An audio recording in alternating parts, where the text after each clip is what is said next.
இந்த ஒரு பக்கம் விஜய். நீ ஒரு உண்மையான ஆண்மகனா இருந்தா இந்த 2 வருஷம் ரொம்ப எல்லாம் வேணாம்பா, இது வரைக்கும் நீ எவ்வளவு சம்பாதிச்சலாம் வேணாம், 2 வருஷத்துல எத்தனை படம் பண்ணிருப்ப? ஒரு 2 படம் இல்ல 3 படம் இல்ல 4 படம். ஒரு படத்துக்கு 200 இருந்து ஒரு 300 கோடி ரூபாய் நீ வாங்குற.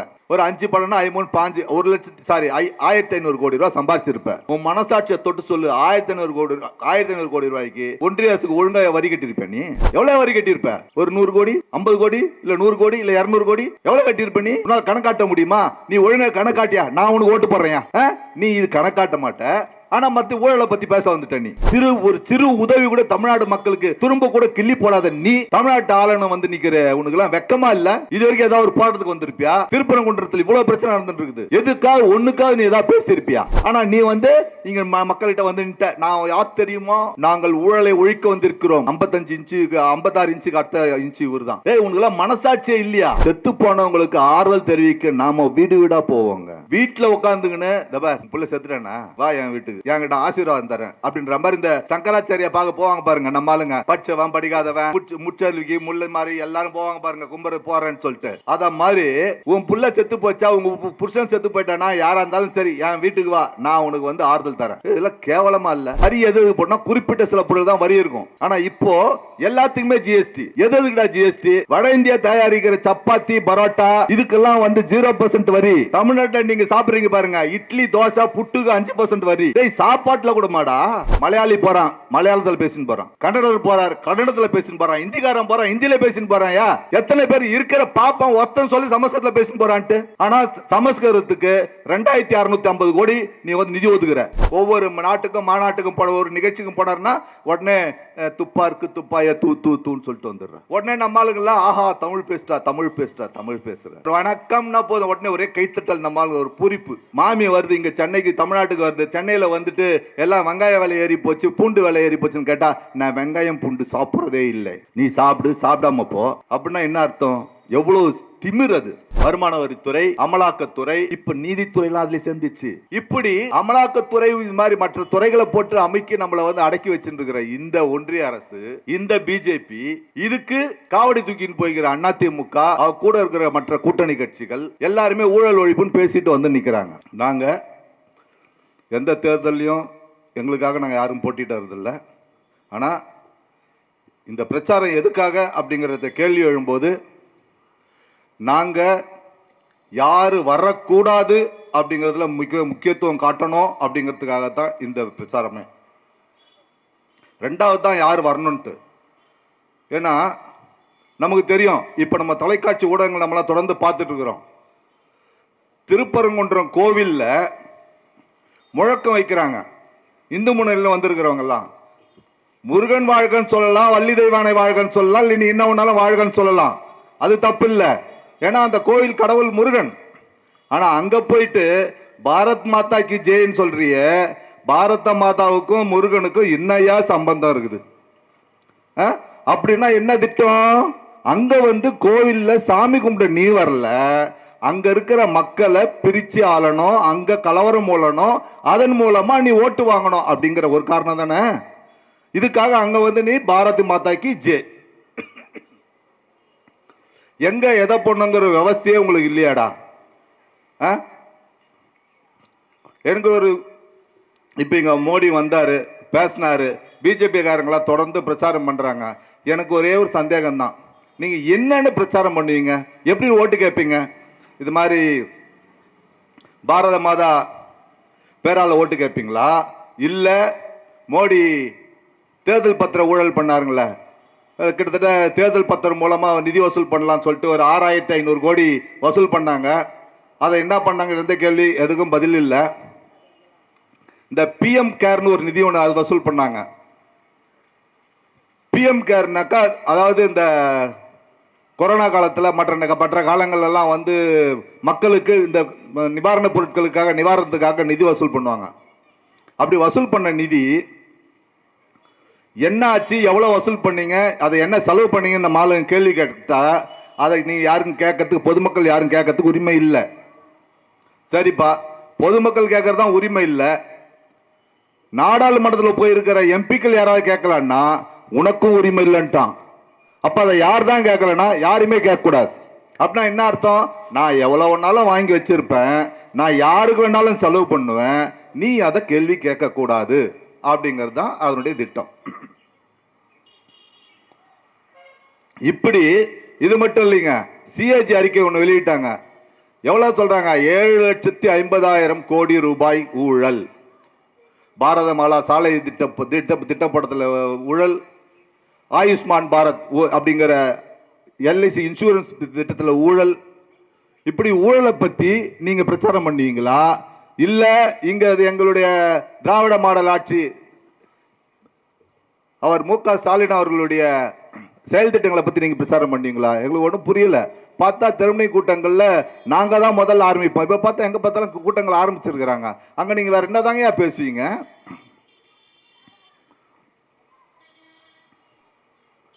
இங்க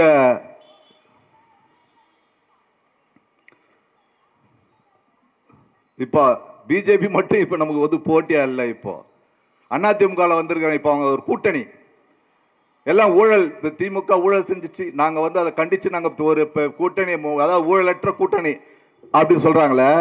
இந்தியாவிலேயே முதல் ஒரு முதலமைச்சர் கைதுன்னு சொன்னா, ஊழலுக்காக கைதுன்னு சொன்னா அது தமிழ்நாட்டு முதலமைச்சர் ஜெயலலிதா தான்.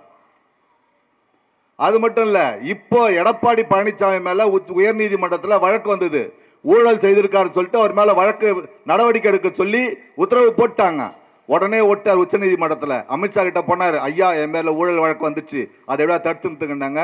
உடனே ஸ்டே வாங்கின்னு வந்து நின்ட்டார்.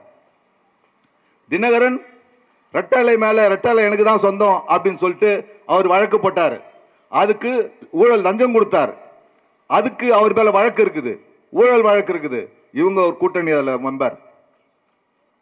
நம்ம அன்புமணி பாட்டாளி மக்கள் கட்சி ஐயா ராமதாஸ் அறிக்கை கொடுத்தார். ஒரு போன வாரம் ஒரு வாரத்துக்கு முன்னாடி தான் நினைக்கிறேன். என் புள்ள அன்புமணி அவன் மந்திரியா இருக்கும்போது இந்த கல்லூரிகள்லாம் எங்களுக்கு அனுமதி ஒன்று சொல்லி கேட்பாங்க. அப்ப கோடி கோடியா சம்பாரிச்சான். அந்த ஊழல் வழக்கு இன்னும் நிலுவையில் இருக்கு, அவன் மேல நடவடிக்கை எடுங்க அப்படின்னு சொல்லிட்டு ராமதாஸ் அவங்களுடைய கூட்டத்தில் பேசுறார். அவரும் ஊழல் ஒழிப்பு கூட்டத்தில் அவரும் ஒரு ஆள். இப்படி யார் யாரெல்லாம் ஊழல் ஒழிப்பு கூட்டத்தில் இருக்காங்க பாத்தீங்கன்னா, பிஜேபி அவன் பண்ணாத ஊழல் இல்லை, அதிமுக அவன் பண்ணாத ஊழல் இல்லை. அதுல இருக்கிற ஒவ்வொருத்தரோட ஊழல்களும் வெட்ட வெளிச்சம் போட்டு காட்டியிருக்கிறாங்க. இவங்க எல்லாம் ஒன்று சேர்ந்து திமுகவை எதிர்க்கு இன்னைக்கு வந்து நிக்கிறாங்க. இன்னைக்கு வந்து பிஜேபியா திமுகவா, இது ஒரு கூட்டணி. இது இல்லாம இன்னொருத்தர் இருக்காங்க. திடீர்னு நாமெல்லாம் அம்மாண்ணா நமக்கு எல்லாருக்கும் தெரியும். நான் பொதுவாகவே பழைய பாடல்லாம் இருக்கும். தாயிற் சிறந்த கோயிலும் இல்லை, தந்தை சொல் மிக்க மந்திரம் இல்லைன்னுவாங்க. இப்பெல்லாம் கூட இப்போ ஒரு பாட்டு இருக்குது, அம்மா என்று அழைக்காத உயிர் இல்லையே அப்படின்னு பாடுவாங்க. இப்படிலாம் பல பாடல்கள் உண்டு. ஆனா இப்ப புதிய அம்மாக்கள் இருக்கிறாங்க. ரொம்ப மனசு வருத்தமா இருக்குதுங்க. கரூர்ல வந்து மிகப்பெரிய விபத்து, 41 பேர் கொல்லப்பட்டாங்க. காலால மிதிச்சு நெரிசல்ல சிக்கி செத்தாங்க. அவங்களுடைய எவ்வளவு வேதனை அது. அந்த வேதனையில செத்துட்டாங்க. அதுல ஒரு குழந்தை செத்து போயிடுச்சு. அவங்க அம்மா கிட்ட பத்திரிகையாளர் கேட்கிறாரு, அம்மா உங்க குழந்தை இறந்துச்சு, அதை பத்தி உங்களுடைய கருத்து என்னம்மான்னு கேட்டா, என் குழந்தை இறந்துச்சுதான், வருத்தம் தான், ஆனாலும் அதை விட ஒரு பெரிய மகிழ்ச்சி எனக்கு, நான் விஜய பக்கத்துல பார்த்துட்டாங்கன்ட்டு. எங்களுக்குலாம் அதை பார்த்த உடனே நெஞ்சில கடப்பாறையில குத்துன மாதிரி இருந்ததுங்க. எப்படி ஒரு தாயால் இப்படி சொல்ல முடியும்? என் குழந்தை செத்தா கூட பரவாயில்ல, நான் விஜய பக்கத்துல பார்த்துட்டேன்னு சொல்றாங்களே, இவங்கெல்லாம் ஒரு தாயா? இந்த தாய் மீது இருந்த அந்த அன்பு பாசங்கிற அந்த ஒரு கட்டுமானம் என்ன போச்சு, என்ன ஆச்சு? அது மட்டும் இல்லைங்க, இப்போ அடுத்த ஒரு இன்னொரு அம்மா கிட்ட கேட்கறாங்க பேட்டி, இது மாதிரி தேர்தலில் விஜய் நிற்கிறாரு, அவர் நீங்க ஓட்டு போடுவீங்களா?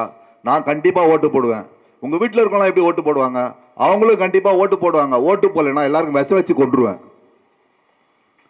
டேய் என்னடா இது, ஒரு ஓட்டு போடலன்னு சொன்னா விஷ வச்சு கொண்டுருவேன்னு சொல்ற. அப்போ நீங்களாம் ஒரு உண்மையிலேயே எந்த நிலைமை, இன்னைக்கு தமிழ்நாட்டுடைய மனநிலைமை என்ன ஆச்சுன்னு எங்களுக்கு ரொம்ப புரியவே இல்லை. இவங்கெல்லாம் யாருடைய ஆட்சி காலத்தில் இதெல்லாம் பார்த்தீங்கன்னா, படிப்பு இதுக்காகத்தான். இதை மாதிரி இவங்கெல்லாம் யாரா இருப்பாங்க? சரியா படிப்பு இல்லாம அல்லது குறைந்தபட்சம் தனக்கான தகுதியை வளர்த்துக்காத ஒரு தாயார் இருந்தால்தான் இதை மாதிரி பேச முடியும். ஆனா இன்னைக்கு திமுகவுடைய ஆட்சி யாரும் படிக்காம இருந்துடக்கூடாது அப்படிங்கிறதுக்காக திட்டமிட்டு பயிற்சி கொடுக்குறாங்க. பார்த்தீங்கன்னா குழந்தைங்க காலையில் பள்ளிக்கூடத்துக்கு வந்துடணும், நேரத்துக்கு வந்துடணும், லீவ் போடாமல் வரணும் அப்படிங்கிறதுக்காக அரசு என்ன பண்ணுது? காலை உணவு திட்டம் அறிவிக்குது. இந்த காலை உணவு திட்டம் அறிவித்த உடனே தினமலங்கிற ஒரு பார்ப்பன பத்திரிகை உடனே கக்குசுலாம் நிரம்பி ஒழுதுன்னான். அவன் புத்தி பாருங்க, அவனுக்கு அப்படிதான் இருக்கும். கக்குசை பற்றி அவனுக்கு திட்டம், அவன் பேசுவான். ஆனா இதை கொண்டு வந்தாங்கன்னா குழந்தைங்க யாரும் லீவ் போட்டுறக்கூடாது, எந்த குழந்தையும் விடுபட்டுறக்கூடாது, அனைத்து குழந்தையும் நேரத்துக்கு பசியோட படிக்காம இருந்துடாம பசியாரி ஒழுங்கா படிச்சு மேல வரணும் அப்படிங்கிறதுக்காக தான். அப்போ இது வேணுங்கிறவங்க வந்து சாப்பிடலாம், இல்லையா சாப்பாடு கட்டு வந்து சாப்பிடலாம், யாருக்கும் எந்த கட்டாயம் இல்லை. ஆனா குழந்தைங்க பட்டினியா இருந்துடக்கூடாதுங்கிற அந்த தாயுள்ளத்தோட கருணை அது அதோட மட்டும் இல்லைங்க. நம்ம குழந்தைங்க அடுத்த கட்டமா படிக்கிறாங்க. படிக்கிற குழந்தைங்க எங்கிட்ட புத்தகம் இல்லை, நோட்டு இல்லை, பென்சில் பேனா இல்லை, போடுற ஷூ இல்லை, யூனிஃபார்ம் இல்லை அப்படின்னு சொல்லி பின்தங்கிட்ட நின்ற கூடாதுங்கிறதுக்காக அரசு எல்லாத்தையும் கொடுக்குது. அதோட நிக்கல, அடுத்து அவன் மேல வந்தானா அடுத்து அவன் பள்ளிக்கூடம் போறதுக்கு இலவச பஸ் பாஸ் கொடுக்குது. அதோட நிக்கல, இந்த பஸ் பாஸ் எல்லாம் போன அதுக்கப்புறமா படிக்கணுமா, +1 +2 படிக்கிறியா, நீ கல்லூரி போகணுமா, அப்போ உனக்கு கல்வி உதவித்தொகை மாசம் 1000 ரூபாய். யாரு கொடுப்பாங்க? எதுக்காக கொடுக்குறாங்க? நீ ஒரு காலத்துல எங்களை யாரையுமே படிக்க கூடாதுன்னு சொன்ன.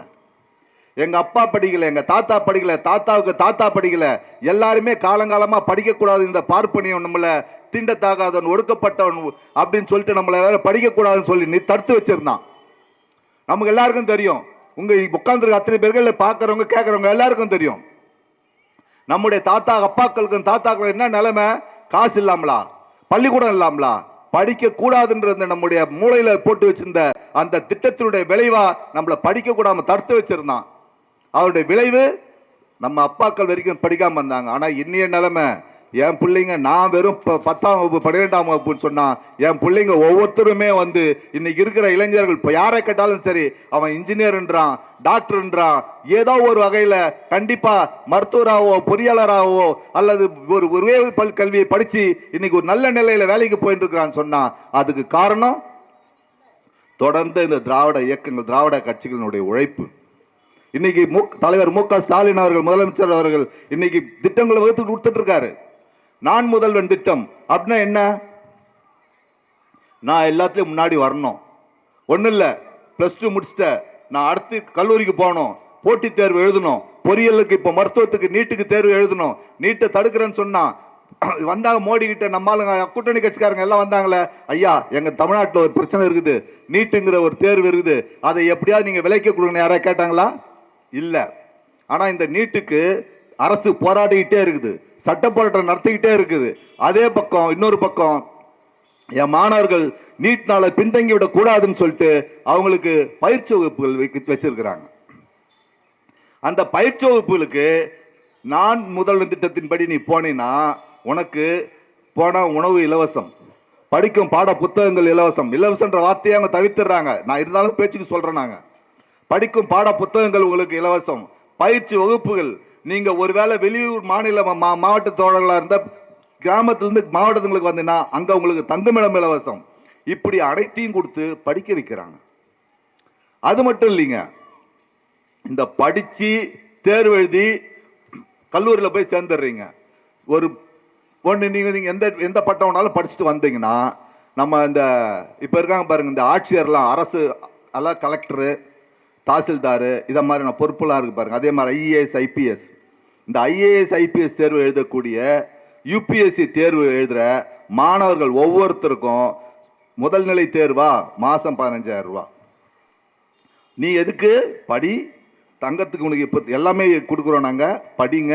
இது இல்லாமல் உங்களுக்கு ஊக்கத்தொகை கொடுத்து உங்களை படிக்க வைக்கிறேன்னா நீங்கள் போய் நூலகங்கள்லையோ மற்ற இணையங்கள்லையோ போயிட்டு நீங்கள் தேடி பணத்தை பயிற்சி பெறுவதற்காக பண உதவியும் உங்களுக்கு செய்யுது. இதெல்லாம் எதுக்காக செய்கிறாங்க? இல்லை இப்போ எல்லாரும் இது ஆனவொன்னே எல்லாருமே MBBS ஆகிட்டாங்க, டாக்டர் ஆகிட்டாங்க, இல்லை கலெக்டர் ஆகிட்டாங்கன்னா நேராக முதலமைச்சர்கிட்ட போயிட்டு ஐயா நீங்கள் தான் வந்து பண்ணீங்க, நான் உங்களுக்கு இதில் இவ்வளோ தரேன்னு சொல்கிறதுக்கு. இத்தனை காலம் நம்மளை ஒடுக்கி வச்சிருந்தான். நம்ம மாணவர்கள், நம்முடைய பெற்றோர் யாரும் எந்த பொறுப்புலையும் இல்லை, எல்லாத்துலேயும் அவன் தான் இருக்கிறான்.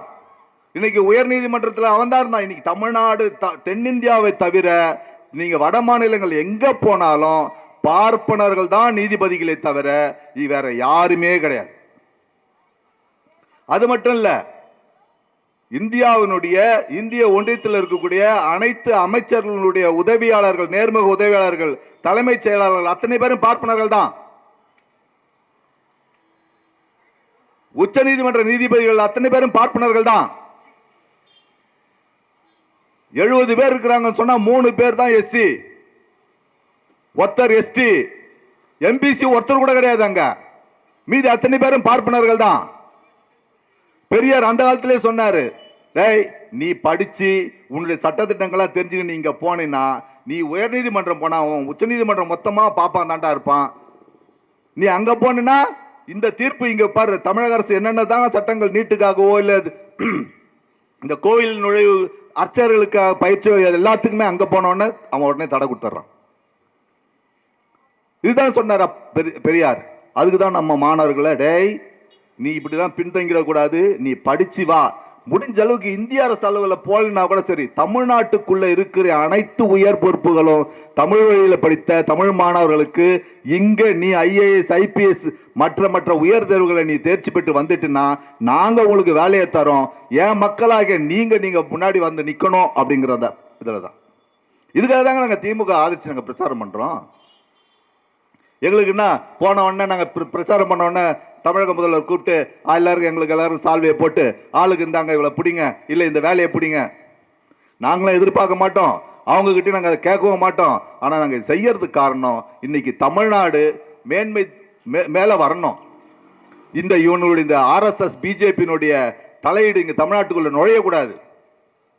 நம்ம வட இந்தியா முழுக்க பார்த்துட்டு இருக்கிறோம்.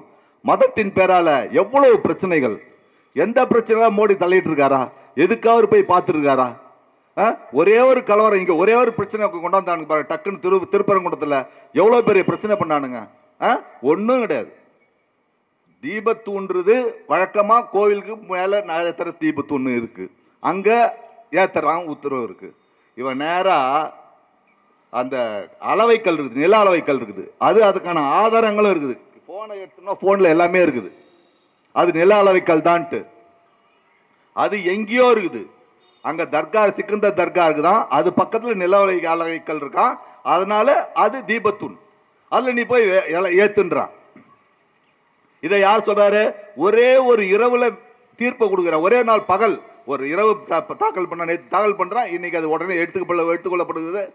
உடனே யார்கிட்ட அரசு வழக்கறிஞர்கிட்டயோ இல்லை யார்கிட்டயுமே அதை பத்தி விவாதம்லாம் கிடையாது, நேரடியா தீர்ப்பு. நீங்க போய் தீபத்தூண்ல ஏத்துங்க. தீபத்தூண்னா அளவைத்தூணை தீபத்தூணை சொல்லி அதில் போய் ஏத்துங்கன்ட்டு இவங்க இவனுக்கு என்ன பண்ண, நேராக வந்தானுங்க. இங்கே காவல்துறையில் இல்லை, உங்களுக்கு அனுமதி இல்லை அப்படின்ச்சு. நேராக போனானுங்க மறுபடியும் நீதிமன்றத்தில். ஐயா எங்களுக்கு அனுமதி கொடுக்க மாட்டாங்க. அது எப்படி அனுமதி கொடுக்க மாட்டேன்னு சொல்லுவாங்க? நீதிபதி நான், என்னுடைய உத்தரவு இருக்கு, அதனால இது நீங்க போய் பேசுங்க. இல்லையா 10 காவலர், இந்த CPRF இந்த தேசிய தொழில் பாதுகாப்பு படை இருக்கு, அதில் 10 பேர் அனுப்பிச்சு நீங்க போய் அவங்கள போய் ஏற்ற போங்க அப்படின்னாங்க. தமிழக அரசு பார்த்தது, இங்க இது மாதிரி இதை அனுமதிச்சோம்னா அங்க சிக்கந்தர் கோயிலை கண்டிப்பா தர்காவை இடிப்பானுங்க, தேவையில்லாத பிரச்சனை வரும்ட்டு தமிழக அரசு திட்டமிட்டு அழகா 144 தடை உத்தரவு போட்டது. CPRF இவங்களோட தொழில் பாதுகாப்பு படையோட இவங்க போனா தடுத்துட்டாங்க காவல்துறை. சொல்லிட்டாங்க, நாங்க இல்லை, நாங்க எங்களுக்கு நீதிமன்ற உத்தரவு வருது, தவிர நீ யாரா இருந்தாலும் சரி இந்த எல்லையை தாண்டி போன உன்னையும் சேர்த்து கைது பண்ணுவோம், ஒழுங்கு மரியாதை ஓரமா நில்லுன்ட்டாங்க. அவ்வளவுதான். இதுதான் தமிழக அரசு. இப்போ இந்த இடத்துல நீங்க அனுமதிச்சிருந்தீங்கன்னா எப்படி அங்க அயோத்தியில பிரச்சனை ஆச்சோ அதே பிரச்சனை இங்கே நடந்திருக்கும்.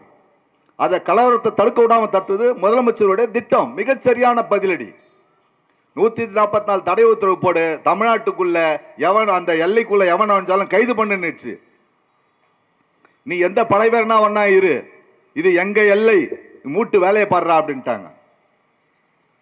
இப்படி இது கலவர பூமியை ஆக்கணுங்கிறதுக்காக திட்டமிட்டு வந்து வேலை செய்யற இந்த RSS BJP நமக்கு வேணுமா? மக்கள் இப்போ ஒன்றும் இல்லைங்க, நாம எல்லாம் தமிழ்நாட்டில இருந்து ஒன்றிய அரசுக்கு நாம எவ்வளவு பணம் நிதி கொடுக்குறோம் தெரியுமா உங்களுக்கு? ஜிஎஸ்டி வரி வருவாய் 43,000 கோடி, வருமான வரி 129,000 கோடி, அதாவது 1,29,000 கோடி, கார்ப்பரேட் வரி 1,11,000 கோடி, கலால் வரி இதன் மூலமாக 33,000 கோடி, இறக்குமதி வரி மூலமாக 27,000 சில்லற கோடி, கிட்டத்தட்ட 3.5 லட்சம் கோடி ரூபாய் இந்திய அரசுக்கு, அதாவது ஒன்றிய அரசுக்கு தமிழ்நாட்டு மக்கள் வரி பணமா கொடுக்குறாங்க. 3.5 லட்சம் கோடி ரூபாய் வாங்குற ஒன்றிய அரசு. இதுக்கு முன்னாடி நாம எல்லாம் பார்த்திருப்போம், வரி எது போனா குறிப்பிட்ட சில பொருள் தான் வரி இருக்கும். ஆனா இப்போ எல்லாத்துக்குமே ஜிஎஸ்டி. எதுக்குடா ஜிஎஸ்டி? நீங்களாம் கேட்டா சிரிப்பீங்க. வட இந்தியா தயாரிக்கிற சப்பாத்தி பரோட்டா இதுக்கெல்லாம் 0% வரி. தமிழ்நாட்டில் நீங்க சாப்பிடுறீங்க பாருங்க, இட்லி தோசை புட்டுக்கு 5% வரி. டேய், சாப்பாட்டுல கூட மாடா. அதோட வட இந்திய உணவுக்கு சப்பாத்திக்கும் பரோட்டாவுக்கும் வரி இல்லை, நாங்க சாப்பிட்ற இட்லிக்கும் தோசைக்கும் வரி போடுறேன்னா அப்ப எவ்வளவு ஒரு குரூரமான எண்ணம்.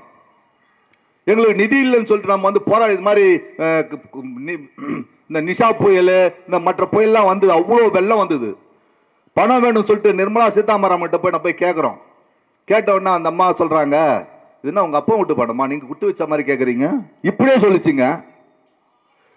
இது ஒண்ணு உங்க அப்பா விட்டு பணம் இல்ல அம்மா தாயே, இது எங்க அப்பா விட்டு பணம் இல்ல, எங்க பணம். எங்க அப்பா கூட கொடுக்கல, நாங்க கொடுத்துக்கிறோம். 3 லட்சம் கோடி, 3.5 லட்சம் கோடி ரூபாய் ஒரு வருஷத்துக்கு இந்திய அரசுக்கு தமிழ்நாடு மக்கள் கொடுக்கிறோம். நீ எவ்வளவு கொடுத்த? எங்களுக்கு வேற பங்கு 50%, 50% கொடுக்கணும். ஆனா நீ எவ்வளவு கொடுக்குற? போன வருஷம் எங்களுக்கு கொடுத்தது 1,20,000 கோடி. கொடுத்தது 1,20,000 கோடி தான், நாங்க கொடுத்தது 3 லட்சம் கோடி. அதை மொத்தத்தையும் அமைக்க வச்சுக்கின்னு நிஷா புயல மற்ற புயல்கள் வந்தா கேட்டாக்கா, இதெல்லாம் ஒன்றும் தேசிய பேரிடர் கிடையாது, உங்களுக்கு நிதி கொடுக்க முடியாது, உங்க அப்பா வீட்டு பணம் இல்லைன்னு சொல்றாங்கன்னா எவ்வளவு பெரிய மோசடி இது. ஏங்க, கல்வி நிதி கொடுக்க மாட்டாங்க, எல்லாத்துக்கும் பொது நிதினு ஒன்று வச்சிருக்கிறாங்க. கல்வி நிதினு ஒன்று இருக்குதுங்க, சமக்ஷ திட்டம் சொல்லிட்டு ஒன்று. அதுக்கு கல்வி நிதி பணம் கொடுக்க மாட்டான், 3,500 கோடி. கேட்ட என்ன சொல்றான் தெரியுங்களா? நீங்க நாங்க சொல்ற மும்மொழி கொள்கையில் பிஎம் ஸ்ரீ திட்டம், பிஎம் ஸ்ரீ திட்டத்தை நீ அமல்படுத்து உங்க பள்ளிக்கூடத்துல, நாங்க உங்களுக்கு நிதி தரோன்றான். பிஎம் ஸ்ரீ நிதி திட்டம்னா என்னன்னா மும்மொழி கொள்கை. மும்மொழி கொள்கை ஏற்றணும். எப்பா மும்மொழி படிக்கிறது எங்களுக்கு எந்த யாருக்கும் தடையே இல்லைப்பா, எந்த மொழி வேணாலும் படிப்பேன். நான் பிரான்ஸ் போகணுமா பிரெஞ்சு கற்றுப்பேன், ஜெர்மன் போகணுமா ஜெர்மன் கற்றுப்பேன், இங்க இருக்க கர்நாடகா போனோமா அங்க போய் எனக்கு அது வேலை இருக்குது, அங்க கர்நாடகா வேலை இருக்குதுன்னா கன்னட மொழி கத்துப்பேன், மலையாளம் வேணும்னா அங்க போய் மலையாளம் கத்துப்பேன், டெல்லி போய் வேலை செய்யறேன்னாக்கா ஹிந்தி கத்துப்பேன். இங்க இந்திய பிரச்சார சபை இருக்கு, இந்திய பிரச்சார சபை எனக்கு நடக்க தடுத்துட்டோமா? இல்ல இல்ல, நடந்து தானே இருக்குது. அங்க எல்லா பாடத்திட்டங்களும் சொல்லி தானே கொடுக்குறாங்க. இப்ப நாங்க தடுத்தா வச்சிருக்கிறோம். இல்ல இல்ல, ஆனா நீங்க தமிழ்நாட்டில் நடக்கிற கேந்திரிய வித்யாலயா பள்ளி, இங்க யார் பிள்ளைங்களா கேந்திரிய வித்யாலயா போய் படிக்கிறாங்கன்னா போய் பாருங்க. தமிழ்நாட்டில் இருக்கக்கூடிய கேந்திரிய வித்யாலயா பள்ளிகள், மத்திய அரசுடைய பள்ளி பல்கலைக்கழகங்கள்ல தமிழ் ஆசிரியர் ஒருவர் கூட இல்லை. தமிழ் பேசுறீங்களே, தமிழ்னா யாருன்னா தெரியுமா? கீழடிக்கணுங்கன்னு ₹1 உன்னால எதுவுமே செய்ய முடியல. தமிழ் ஆசிரியர்கள் ஒருவர் கூட நியமிக்கல. அப்புறம் நீ எப்படி தமிழுக்கு நீ ஆதரவா இருப்ப? கேந்திரிய பிள்ளைகள்ல தமிழ் ஆசிரியர் இல்ல. ஆனா அவன் சொல்றான் மும்மொழி 3 பாடத்திட்டங்கள் சரிங்க. 3 பாடத்தினா இப்ப நான் என்னென்ன மொழி படிக்கலாம்? ஒண்ணு உன் தாய்மொழி. என் தாய்மொழிக்கு தமிழ் ஆசிரியர் இல்லைன்னு ஆயிடுச்சா? என் தாய்மொழிக்கு தமிழ் ஆசிரியர் இல்லைன்னு ஆயிடுச்சு. சரி, அப்புறம் மீதி 3 மொழி, ஒன்னு ஆங்கிலம், இங்கிலீஷ், அடுத்தது ஹிந்தி கத்துக்கோ, இந்தியாவின் தேசிய மொழி. அதுக்கப்புறம் சமஸ்கிருதத்துக்கு ஆசிரியர் இருக்கு. சமஸ்கிருதம் எல்லா வித கல்வி செல்வங்கள் எல்லாம் அதில் அடங்கி இருக்குது. அறிவியல் இருக்குது, கணிதம் இருக்குது, கட்டிடக்கலை இருக்குது, கதை இருக்குது, கவிதை இருக்குது, கதை சொல்லல் இருக்குது. ஒன்னே ஒன்று இருக்குது, கதை சொல்லல் ஒன்றா இருக்கும் அதில், அந்த சமஸ்கிருதத்தில். வேற என்ன இருக்குது அதில்? கதை சொல்லல் நமக்கு தெரியுமே, ராமாயணம் மகாபாரதம் காலங்காலமாக சொல்லி நம்ம பாட்டம் முப்பாட்டம் எல்லாருமே மூடத்தளத்தில் முழுக வச்சு உனக்கு படிக்கிறதுக்கு அனுமதி இல்லை, அருகதை இல்லைன்னு சொல்லி அவன் அதுக்குன்னு பல திட்டங்களை கொண்டு வந்து நிறுத்தி திட்டமிட்டு சொல்றான்ல. பார்ப்பனர் மட்டும்தான் அதில் படிக்க முடியும், வேற யாரும் படிக்க முடியாது அப்படின்னு எல்லாத்துக்குமே திட்டங்கள் சொல்றானே. சம்பூகன்னா யாரு என்ன சொல்றான்? நீ சம்பூகன் மந்திரம் ஓதத்துக்கு உனக்கு அனுமதி கிடையாது, கடவுளை நேரடியாக வழங்க அனுமதி கிடையாது. இதனால நேரா போறான், ராமன் போறான், கழுத்தை வெட்டுறான், உனக்கு எதுக்கும் அனுமதி கிடையாதுன்றான். செத்துப்போன பார்ப்பன சிறுவன், அந்த கதை பெருசு, அதனால சும்மா சுருக்கமா சொல்றேன். செத்துப்போன பார்ப்பன சிறுவன் எழுந்து நிக்கிறான் அப்படின்னா என்ன அர்த்தம்? நீ படிக்க கூடாதுன்றான். இப்படி நம்மள காலங்காலமா படிக்க கூடாதுன்னு சொன்னவன் இன்னைக்கு இந்த பிஎம் திட்டத்தில் வந்துட்டு என் மொழிக்கு அனுமதி இல்லைன்றான், மும்மொழி கொள்கைன்றான், சமஸ்கிருதம் தான் அதுல கட்டாயங்கிறான். நீ சமஸ்கிருதத்தை படிச்சுக்கோ, உனக்கு தேவைப்படுங்கிறான். எனக்கு எதுக்கு? எந்த மாநிலத்தில் மொழி? சரி நான் போறேன்பா, சமஸ்கிருதம் கத்துக்கிறேன்பா. எந்த மாநிலத்தில் போய் நான் போய் வேலை செய்ய முடியும்? இல்ல எந்த நாட்டில் போய் நான் வேலை செய்ய முடியும் சமஸ்கிருதம் கத்துன்னு? இங்க ஒருத்தரோட ஒருத்தர் பேசுற முடியும். இங்க போறாங்கப்பா, மலையாளி போறான், மலையாளத்தில் பேசின்னு போறான். கன்னடர் போறார், கன்னடத்தில் பேசின்னு போறான். இந்திக்காரன் போறான், இந்தியில பேசின்னு போறான். யா எத்தனை பேர் இருக்கிற பாப்பம் ஒத்தன் சொல்லி சமஸ்கிருதத்தில் பேசின்னு போறான்ட்டு. ஆனா சமஸ்கிருதத்துக்கு 2650 கோடி நீ வந்து நிதி ஒதுக்குற ஆண்டுக்கு, தமிழுக்கு 167 கோடி ரூபாய் நிதி ஒதுக்குற. ஆனா தமிழ் என் பெருசு, நான் தான் தமிழ் மேல ரொம்ப பாசம் இருக்குன்ட்டு ஒவ்வொரு நாட்டுக்கும் மாநாட்டுக்கும் போன ஒரு நிகழ்ச்சிக்கும் போனார்னா உடனே துப்பாருக்கு துப்பாய தூ தூ தூன்னு சொல்லிட்டு வந்துடுறேன். உடனே நம்ம ஆளுங்கெல்லாம் ஆஹா தமிழ் பேசுறா தமிழ் பேசுறா தமிழ் பேசுறார். ஒரு வணக்கம்னா போதும் உடனே ஒரே கைத்தட்டல், நம்ம ஆளுங்க ஒரு பூரிப்பு, ஆஹா அவர் பாரத பிரதமர் வணக்கம்னு சொல்லிட்டார். டேய் தமிழை எப்படி அழிச்சுட்டு இருக்கிறான், தமிழனை எப்படி அழிச்சுட்டு, நம்முடைய வரி பணத்தை எப்படி கொள்ளடிக்கிறானுங்க. கொள்ளடிக்கிற பணத்தை நமக்கு திரும்ப கேட்டோம்னாக்கா உங்க அப்பா வீட்டு பணமான்னு கேள்வி கேட்கறான். இந்த மாமி வருது இங்க சென்னைக்கு, தமிழ்நாட்டுக்கு வருது, சென்னையில வந்துட்டு எல்லாம் வெங்காய விலை ஏறி போச்சு, பூண்டு விலை ஏறி போச்சுன்னு கேட்டா நான் வெங்காயம் பூண்டு சாப்பிட்றதே இல்லை. நீ சாப்பிடு, சாப்பிடாம போ. மக்கள் விலை ஏறி போச்சுன்னு கேட்டா நீ என்ன சொல்லணும்? இல்லைங்க குறைக்கும், வேற்று இறக்குமதி பண்ணுவோம், ஏதாவது ஒன்று செய்வோம் நீ சொல்லணும். அதை விட்டு நான் வெங்காயம் பூண்டு சாப்பிட்றதில்ல அப்படின்னா என்ன அர்த்தம்? எவ்வளவு திமிர், அது திமிர்த்தனமான பேச்சு. இவங்க தான் வந்து இவங்க கூட்டணி வச்சுட்டு அதிமுக நாங்கெல்லாம் ஒண்ணுக்குள்ள ஒன்று, கரெக்ட் தான், ஒண்ணுக்குள்ள ஒன்று தான். ஏன்னா அவன் செஞ்ச ஊழல், நீ செஞ்ச ஊழல் எல்லாத்தையும் மறைக்கணும்னு சொன்னா இன்னைக்கு அதான் வச்சுட்டு இருக்கிறான். ஒவ்வொரு வருமான வரித்துறை, அமலாக்கத்துறை, இப்ப நீதித்துறையெல்லாம் அதுல சேர்ந்துச்சு. அது மட்டும் இல்ல, இப்ப இந்த எலெக்ஷன் கமிஷன், தேர்தல் கமிஷன் இவங்கெல்லாம் வந்துட்டு உங்களோட சின்னத்தை முடக்கிடுவோம் அப்படின்னு ஒவ்வொருத்தையும் பாமக மாம்பழ சின்னம், ரெட்டை இலை சின்னம், இப்படி ஒவ்வொருத்தர் சின்னங்களை நம்ம முடக்கிடுவோம். அதனால எங்கேயும் போயிடக்கூடாது, காய்ச்சி மூச்சும் கப்புன்னு நான் சொல்றதை கேட்டு வாயை மூட்டு அமைதியா இருக்கணும். இப்படி அமலாக்கத்துறை இது மாதிரி மற்ற துறைகளை போட்டு அமைக்கி நம்மளை வந்து அடக்கி வச்சுட்டு இருக்கிற இந்த ஒன்றிய அரசு, இந்த பிஜேபி, இதுக்கு காவடி தூக்கின்னு போய்கிற அதிமுக, அவ கூட இருக்கிற மற்ற கூட்டணி கட்சிகள் எல்லாருமே ஊழல் ஒழிப்புன்னு பேசிட்டு வந்து நிற்கிறாங்க. இந்த ஒரு பக்கம் விஜய் தம்பி ஏற்கனவே சொல்லிட்டார், இந்த மக்களை ஒரு செத்து போனவங்களுக்கு ஆறுதல் தெரிவிக்க நாம வீடு வீடா போவோங்க. வீட்டில் உட்காந்துங்கன்னு தபார் உன் பிள்ளை செத்துட்டேனா வா என் வீட்டுக்கு, என்கிட்ட ஆசீர்வாதம் தரேன் அப்படின்ற மாதிரி இந்த சங்கராச்சாரியா பார்க்க போவாங்க பாருங்க. நம்ம ஆளுங்க படிச்சவன் படிக்காதவன் முச்சலுக்கி முல்லை மாதிரி எல்லாரும் போவாங்க பாருங்க, கும்பரை போறேன்னு சொல்லிட்டு. அத மாதிரி உன் புள்ள செத்து போச்சா, உங்க புருஷன் செத்து போயிட்டானா, யாரா இருந்தாலும் சரி என் வீட்டுக்கு வா, நான் உனக்கு வந்து ஆறுதல் தரேன். இந்த வாட்டிகன் நகரம் சர்ச்சு இவருக்கு போவாங்க எல்லாம் பாதிரி இவரை பார்க்கறதுக்கு. அத மாதிரி நீ வா எங்க வீட்டுக்கு வா, பனையூருக்கு வா, நான் உங்களுக்கு வந்து வாழ்த்துக்கள் தரேன். இதெல்லாம் கேவலமா இல்ல? இப்படிப்பட்டவர் தான் நம்ம வந்து ஒரு பக்கம் நின்ட்டார். நான் யார் தெரியுமா?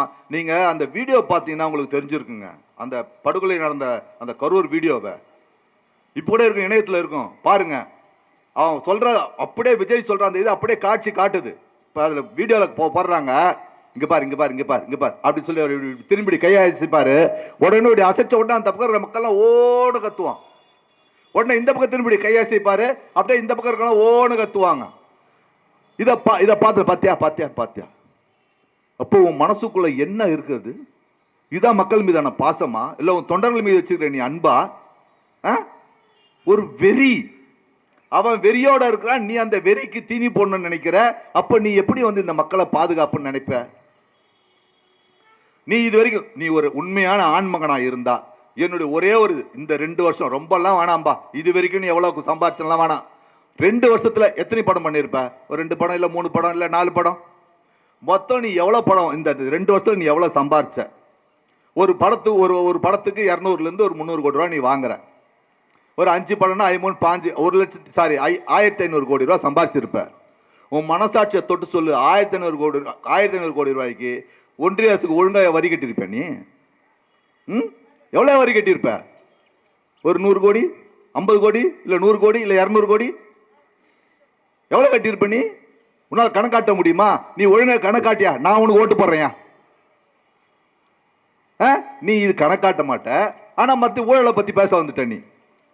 டிக்கெட்டு ஒவ்வொருத்தரும் மனுஷன் பாவம் 1000 5000 கொடுத்து டிக்கெட்டை கொடுத்து போய் படம் பார்க்குறான். ஒரு 100 ரூபா 150 ரூபா முடிஞ்சு போகிற காட்சி ஏன் நடத்து? ஒரு வருஷம் கூட இப்போ பழைய படங்கள்லாம் நமக்கு தெரியுமே. சந்திரலேகா போட்ட படம் எவ்வளோ, ஒரு வருஷத்துக்கு மேலே ஓடிச்சு. எவ்வளோ படங்கள்லாம் ஓட்டு சம்பாதி. உன்னை யார் தடுக்கிறாங்க? 2 நாள்ல மொத்த பணத்தையும் கொள்ளடிச்சிடணும். 1000 ரூபாய் 5000 ரூபான்னு சொல்லி டிக்கெட் வாங்குறியா? இதுக்கு பேர் ஊழல் இல்லையா? நீ ஒரு கார் இறக்குமதி பண்ணினாக்கா அதுக்கு வரி கட்ட மாட்டேன்னு சொல்லு, அது பேர் ஊழல் இல்லையா? இப்ப நீ பணத்தை ஒழுங்கா அரசு கட்ட மாட்ட, நான் என்ன சம்பாதிக்கிறேன் எதுவுமே செய்ய மாட்டேன். ஆனா நீ வந்து இங்க மக்கள்கிட்ட வந்து நான் யார் தெரியுமோ, நாங்கள் ஊழலை ஒழிக்க வந்திருக்கிறோம். 55 இன்ச்சுக்கு 56 இன்ச்சுக்கு அடுத்த இன்ச்சு இவர் தான். உனக்குலாம் மனசாட்சியே இல்லையா? ஒன்றும் இல்லைங்க, நமக்கு தெரியுங்க. இப்போ அதே படத்தில் சூர்யாலாம் நடிச்சிருக்கிறாங்க. சூர்யாலாம் இருக்காங்களே, சூர்யா, ராகவா லாரன்ஸ், இவங்கெல்லாம் இன்னும் கூட தாங்க நடிகர்கள். அவங்கெல்லாம் சம்பாரிச்ச பணத்தில் ஒரு குறிப்பிட்ட சதவீதம் பொதுமக்களுக்கு போய் சேரணும், கல்வி நிதியாக போய் சேரணும், மக்கள் படிக்கணும். என்னால் முடிஞ்ச நான் ஏதோ ஒன்று செய்கிறேன்டா அப்படின்னு செய்கிறாங்கல்ல. நீ அவங்கள கூட போகலாம்டா. யாராவது 2 பேரை நான் தத்தெடுத்து படிக்க வச்ச நீ சொல்ல பார்க்கலாம். ஒருத்தனுக்கு கூட ஒரு சிறு உதவி கூட தமிழ்நாடு மக்களுக்கு திரும்ப கூட கிள்ளி போடாத நீ தமிழ்நாட்டு ஆளுநர் வந்து நிக்கிற. உனக்கு எல்லாம் வெக்கமா இல்ல? இது வரைக்கும் ஏதாவது ஒரு போராட்டத்துக்கு வந்திருப்பியா? எவ்வளவு போராட்டம், மக்களான போராட்டம் நடந்தது. ஒன்றிய அரசு எவ்வளவு பிரச்சனைகள் மேல திணிச்சுது. இன்னைக்கு சாதி மத மோதலுக்காக எவ்வளவு பிரச்சனை திணிச்சுக்கிட்டே இருக்கிறான். திருப்பரங்குன்றத்தில் இவ்வளவு பிரச்சனை நடந்துட்டு இருக்குது. எதுக்காக ஒண்ணுக்காக நீ ஏதாவது பேசியிருப்பியா? எதுவுமே பேச மாட்ட. நேரா முதலமைச்சர் நாற்காலி தான் உனக்கு வேணும்ன்ற வந்து நிக்கிற. இப்படிப்பட்டவங்களாம் நம்ம இனம் காணணும். இதுக்காக தான் நாங்க இதை சொல்ல வரோம். திராவிட மாடல் ஆட்சி இன்னைக்கு தேவைன்னா, இன்னைக்கு நம்ம எல்லாரையும் காலங்காலமா ஒடுக்கப்பட்ட மக்களை, தாழ்த்தப்பட்டவர்கள், ஒடுக்கப்பட்டவர்கள், பிற்படுத்தப்பட்டவர்கள் சொல்லி நம்மளை எல்லாம் ஒதுக்கி ஒதுக்கி ஒதுக்கி ஒதுக்கி ஒதுக்கி வச்சிருந்தான். இன்னைக்கு அந்த மக்களை தட்டி கொடுத்த அண்ணா காலத்தில் என்ன பண்ணாங்க தெரியுங்களா? இதுக்கு வருவாங்க, இன்டர்வியூக்கு வருவாங்க. பேர்ல சில பழைய பேர்லாம் இருக்கும், சில மண்ணாங்கட்டி இது மாதிரி பேர்லாம் இருக்காது. அதெல்லாம் படிச்சவங்க தாண்டி அடுத்த பேர்லாம் வந்து இப்போ நம்மளாம் பேர் வைக்கிறானே, சதீஷ், சுதேஷ், சுரேஷ்ன்ட்டு தட்டி கொடுத்தாங்க. முதுகுல வர்றவங்கள தட்டி கொடுத்தாங்கன்னா என்ன? அது தட்டினா முதுகுல நமக்கு தெரியும் பூணூல் கயிறு இருக்கா இல்லையான்னு. தட்டி கொடுத்தாங்க, நம்மள்டா சீட்டை குடுறான்னாங்க. இன்னைக்கு நீங்க ஒரு 1930, 40, 50 வரைக்கும் பாத்தீங்கன்னாக்கா இருக்கிற வேலை வாய்ப்பு முழுக்க முழுக்க அவன்கள் தான் இருந்தது. நீதிபதிகள் முழுக்க அவன்கள் தான். நீதிபதிகள்ல வழக்கறிஞர்கள் எல்லாருமே எங்க போனாலும் எல்லா வழக்கறிஞர்களும் பாப்பானாதான் தான். நம்ம ஆளுங்க இல்ல. அரசு அதிகாரிகள் யாருமே இல்லை. நம்ம ஆளுங்க அண்ணாவுடைய ஆட்சிக்கு அப்புறம் தான், காமராசரோட ஆட்சிக்கு அப்புறம் தான், காமராசர் வந்ததுக்கு அப்புறம் தான் படிப்பை திறந்து கொடுத்தாரு. அண்ணா வந்தார், வேலைவாய்ப்பு ஒதுக்கி கொடுத்தாரு. கலைஞர் வந்து அதை தொடர்ந்து கொடுத்தாங்க. இடஒதுக்கீடு வந்தது. 69% இடஒதுக்கீடு தமிழ்நாட்டை தவிர வேறு எங்கேயுமே கிடையாது. படிக்கிற மாணவர்களுக்கு இடஒதுக்கீட்டின் பேரால நமக்கு மாணவர்களுக்கு கொடுக்குறாங்க சீட்டு. நம்ம ஆளுங்க தெரியாம நம்ம கிட்டே போராட்டம் வர்றான். எங்களுக்கு எதுங்க இடஒதுக்கீடு? நீ படிச்சதே, நீ ஒழுங்கா மார்க் நான் எடுத்துப்பாரு. நீ இன்னைக்கு வேலை வாய்ப்புல இருக்க, எந்த வேலை வாய்ப்புல எந்த திட்டத்தின் கீழ் நீ வேலை வாய்ப்பு எடுத்துன்னு வந்திருக்கன்னு போய் பாரு. உனக்கு அந்த இடஒதுக்கீடு உனக்கு தெரியாமே உனக்கு வந்து சேர்ந்துருக்குது. அதற்காக அதனுடைய உழைப்பு போராட்டங்கள் எவ்வளவுங்கிறது உனக்கு தெரியாது. ஆனா அதெல்லாம் விடாம தமிழக அரசு தொடர்ந்து மக்களுக்கு தொடர்ந்து பண்ணிக்கிட்டே இருக்கிறாங்க. ஒவ்வொரு மக்களும் படிக்கணும்னு சொல்லிட்டு இலவச எல்லாமே உங்களுக்கு கொடுத்து பாருங்க. பேருந்து இலவச, மகளிருக்கு இலவசம். குடும்ப தலைவி யாரும் காசு இல்லைன்னா கஷ்டப்படக்கூடாது. நான் கூட என்கிட்ட காசு இல்லை தாங்க, ஆனால் எங்கள் அம்மா கிட்ட இருக்கும் காசு. ஏன்னா மாதம் 1000 ரூபா நிதி போடுறாங்க. இப்போ 2 மாதம் தேர்தல் வந்துட்டா நிதி போட முடியாது சொல்லி மொத்தமாக 5000 ரூபா நிதி போடுறாங்க. இன்னைக்கு காலையில் அறிவிப்பு பார்க்குறேன், முதியோர் உதவித்தொகை 1200 ரூபா, 1000 ரூபா கொடுத்தாங்க, 1200 ஆச்சு. இப்போ இந்த 2 மாதம் தேர்தல் நின்றாதோ இல்லாத சிறப்பு ஊக்கத்தொகையா 2000 ரூபா போட்டிருக்கிறாங்க. இதுக்கு பேர் தான் தாயுமானவர். இது மாதிரி தான், இதுதான் திட்டம். மீனவர்களா அவர்களுக்கு என்ன தேவை செய்யறான். ஆனா மத்திய அரசு ஒண்ணு செய்யறாங்க. நீங்களாம் தெரியுமா என்ன தெரியல, விஸ்வகர்மா திட்டம்னு ஒன்று அறிவிச்சாங்க. புதிய கல்விக் கொள்கை திட்டம்னு ஒன்று அறிவிச்சான். புதிய கல்விக் கொள்கை நம்ம எல்லாம் நினைச்சோம், சரி புதுசு புதுசா பாடத்திட்டங்கள் இன்னைக்கு வந்துச்சு, அறிவியல், ஏஐ தொழில்நுட்பம் இதெல்லாம் சொல்லித்தராங்க பொழுது நம்ம நினைச்சோம்னா இல்ல. முன்னாடி ராஜாஜி கொண்டு வந்தா பாருங்க குலக்கல்வி திட்டம், அதுதான் புதிய கல்விக் கொள்கை திட்டம் கொண்டு வந்தான். 3வது 5வது 8வது 10வது 11 12 இதெல்லாம் பொது தேர்வு. நீ 8வது வரைக்கும் படிக்கலாம். 8வது படிச்சுட்டுனா ஒருவேளை ஃபெயில் ஆயிட்டா விஸ்வகர்மா திட்டம்னு ஒரு திட்டம் கொண்டு வந்திருக்கிறான். 8வது போட ஃபெயில் ஆயிட்டா நம்ம என்ன பண்ணுவோம், நம்ம மாணவர்கள் ஃபெயில் ஆகிடக்கூடாதுங்கிறதுக்காக தான் 8வது வரைக்கும் பாஸ் பண்ணணும்னு சொல்லி தமிழக அரசு கொடுக்குது. ஆனால் அவன் ஒரு திட்டம் கொடுக்குறான், நீ 8வது வரைக்கும் நீ பாஸ் பண்றிய, 8வதுல ஃபெயில் ஆயிட்டா விஸ்வகர்மா பாடத்திட்டம்னு ஒன்று அறிவிச்சிருக்கிறான். என்னன்னா உன்னுடைய குல தொழில், எங்க அப்பா முடிவெட்டுறவராயிருந்தா நீ முடிவெட்டு, நீ முடிவெட்டு, உனக்கு நான் கடை வச்சு தரேன், 2 லட்சம் ரூபா நிதி தரேன். அதான் லோன். லோன் நிதி உதவி, லோன் 2 லட்சம் ரூபா கடன் தரேன். முடிவெட்டுறவர் வந்தா, செருப்பு தைக்கிறவன் வந்தா நீ செருப்பு கடவை, நீ வீட்டில் உட்காந்து தைக்க வேணாம், செருப்பு கடவை. ஏண்டா படிச்சு மேலே வரலாமேன்னா அதெல்லாம் வேணாம்பா, படிக்கிறதுக்குன்னு என் ஆள் பூணூல் போட்டவன் இருக்கிறான்பா, நீ ஏன் அங்க வர, நீ இங்கே நில்லு. மீனவர்கள் இருந்தா வலை பின்றதுக்கு உனக்கு நிதி தரேன், செருப்பு தைக்கிறவங்க நிதி தரேன், முடிவெட்டுறவனுக்கு நிதி தரேன், தச்சரா இருந்தா பானை செய்யறவா இருந்தா இவங்க பட்டியல் போட்டு வச்சுக்கிறாங்க. இந்த பட்டியல் இருக்கவங்களுக்கு நிதி அரசு உதவி செய்யும். இந்தியாவில் இப்போ கிட்டத்தட்ட என்னப்பா நிறுத்தணுமா, டைம் ஆச்சுன்னு சொல்லுங்க.